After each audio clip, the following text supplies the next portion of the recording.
تیمک روداویش بوی اشکرکرنا روشا گند نافجه البستانه یا سر به پارێزگەها مەڕە شێڤەل باکوورەی کوردستانê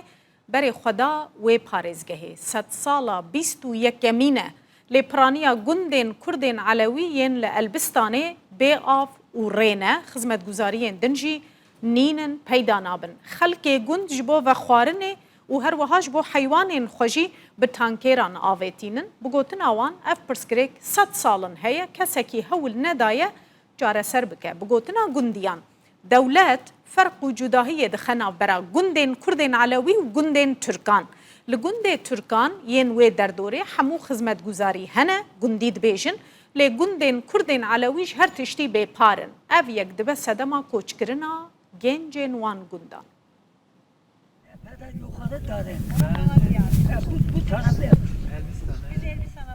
گنده سرچه کویسی النافچه البیستانه سر به پارزگاه همه شیا باکوری کردستانه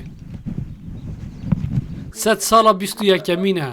لی پرانیا گندن کردن علوی ین لی البیستانه بی آو و رینه و خدمتگزارین دنجی نینن. خلک گند جبو و خارون و آجال مخا به تانکیران آوج هرم نزیک ود گهزن. خلک دبیجن باو و کالنوان سالن درش به حسپان آف دکشاندن و همان پرسکرک 100 سالن بردوامه. 50 سال که خزانه ما 50 سال ما خزانه ره تمام ره of تمام ره of tun yamla bir çer bakıram çıtı var ramba malatramada yeni de yaşama kurmuş kanam edevine ritüriyema tun ama re tun of tun sıkıntı pırın ambare bak hayvan mayatun la kuca pungono la oktule ma ba hayvan antoni huk arabe hena eba arabon tarna avetiniye tanker etiniye ama o çiyame ve bakuna mecburiyet yani ama başka yok Ösüven ki bas katlavrem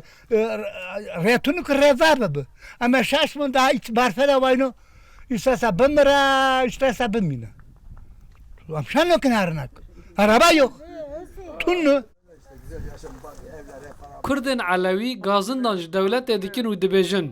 hikûmet di nav gundên Kurdên Elewî û gundên Tirkan de cudakariyê dike û li gundên Kurdên Elewî xizmetguzariyên bingehîn ên pêwîstiyên jiyanê nayên kirin. Günde Türk tu eksik yok hatun her navra poş vura günde Türk'ün her riyoki he asfata riyoki asfata o vakı her tişteki he ama tunu ne riyoma he ne ovoma he ne cirone magestetere arabı tarna ekola verare bazı mayla bro pir soni de dari hoto opsiyon bile betun to çada hükümet vakada bizi maddeşlen bişteki savi kamme alavile demek kamsa devleta kadir hotu ame kurmanzın ame alavina Javero ema renina, ove nina, ema aşağılamış dakına. Ame raziotan ofama tonu, ame vardı handır doğran kınca da minna, önü de minna, ame nikoyun vaxona. Jiber nebuna xizmetguzariyan li gundê Kurdên Elewî piraniya nifşên nû koça metropolên Tirkiye û Ewropayê kirine